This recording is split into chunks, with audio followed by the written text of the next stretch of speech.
बहुत समय पहले की बात है। एक किसान को अपनी बुरी आर्थिक स्थिति से हार मानकर गांव के ही एक साहूकार कर्ज लेना पड़ा। लेकिन काफी वक्त बीत जाने पर भी वह साहूकार का ऋण नहीं चुका पाया। गांव का वह साहूकार बूढ़ा और देखने में बदसूरत था। उसके अनुचित स्वभाव के कारण गांव में उसे कोई पसंद नहीं करता था। किसान के परिवार में उसके और उसकी एक बेटी के सिवा ऊपर कोई नहीं था। उसकी लड़की बहुत सुंदर और अच्छे स्वभाव की थी। किसान ने उसे बड़े ही लाड़ प्यार से पाला था। वह अपने पिता के साथ ही खेतों में काम करती, पर एक दिन उसे बूढ़े साहूकार की नजर उसकी खूबसूरत लड़की पर पड़ी और वह उस पर मोहित हो गया। वो मन ही मन उससे विवाह करने की सोचने लगा।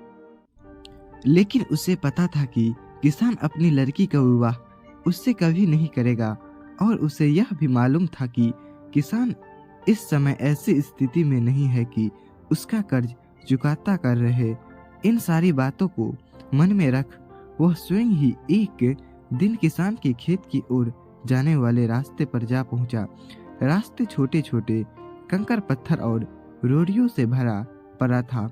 वह किसान और उसकी बेटी दोनों वहीं पर थे। उसने किसान से कर्ज के विषय में बात करते हुए उसके सामने एक शर्त रखी।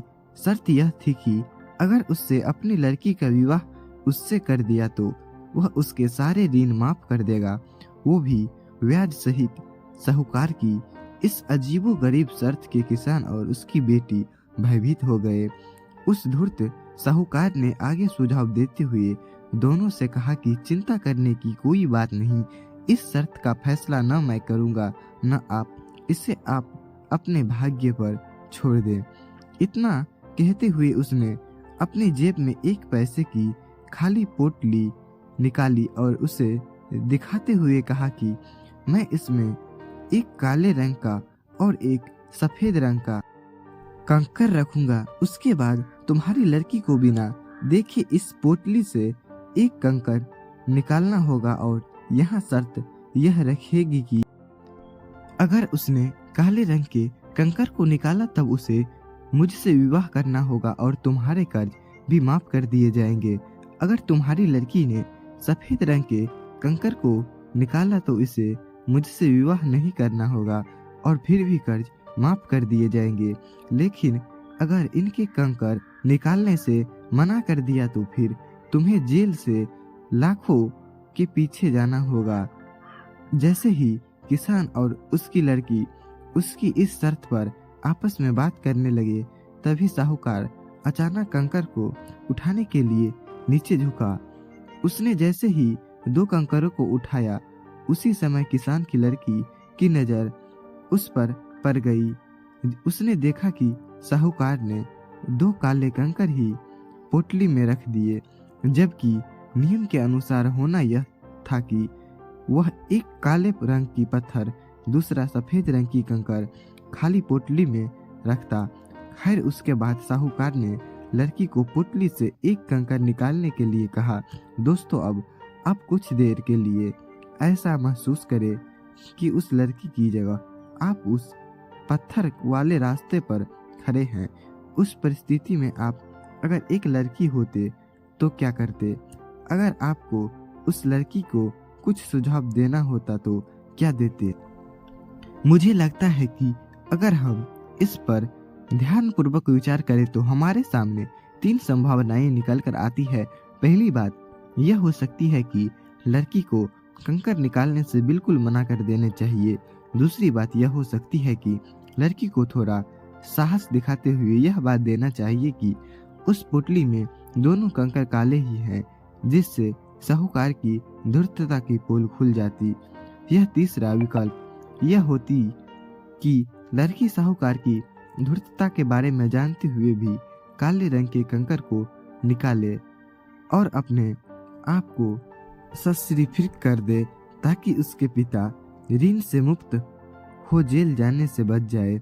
यह कहानी इस उम्मीद से लिखी गई है कि हम पारंपरिक सोच के ढंग, ट्रेंडिंग लोकल थिंकिंग और आज की लोकल थिंकिंग में अंतर बता सके। उस लड़की की इस दुविधा को हम ट्रेडिशनल लॉजिक थिंकिंग से सॉल्व नहीं कर सकते। तो चलिए हम ही बता देते हैं कि आगे उस लड़की ने क्या किया। किसान की लड़की ने साहूकार के कहे अनुसार ही पोटली से एक कंकर निकाला और उसके बिना देखते हुए जानबूझकर कंकर पत्थरों से भरे रास्ते पर धीरे से उछाल दिए, जिससे जल्द ही वह काले रंग का कंकर भी अन्य कंकरों में मिल गया। उसके बाद उस लड़की ने झूठा खेद व्यक्त करते हुए कहा, ओ मैं कितनी लापरवाह हूँ। साहूकार इस बात से लड़की पर थोड़ा क्रोधित हुआ, लेकिन फिर उस लड़की ने मामला संभालते हुए आगे कहा कि चिंता न करें, अगर आप पोटली खोलकर देखें कि उसमें कौन से रंग का पत्थर बचा हुआ है तो यह साफ हो जाएगा कि मैंने कौन सा कंकर निकाला था, काला या सफेद। हालांकि यह तो निश्चित था कि बचा हुआ कंकर काले रंग ही होगा, क्योंकि जैसे ही अपने जानते हैं कि साहूकार ने पोटली में दोनों कंकर काले ही रखे थे, तो इस प्रकार यह सिद्ध हो गया कि लड़की ने सफेद कंकर निकाला है। अब साहूकार चाहे कर भी अपनी बेईमानी और धूर्तता को प्रकट नहीं कर सकता था। इस तरह उस लड़की ने बड़े चालाकी से अपने विरुद्ध खड़ी परिस्थिति को अपने पक्ष में कर लिया। दोस्तों, इस कहानी से हम आपको यह बताना चाहते हैं कि समस्या चाहे कितने भी जटिल क्यों न हो, हम उसके बारे में सोचने और उसे सुलझाने के तरीके को बदलकर उसका समाधान आसानी से निकाल सकते हैं।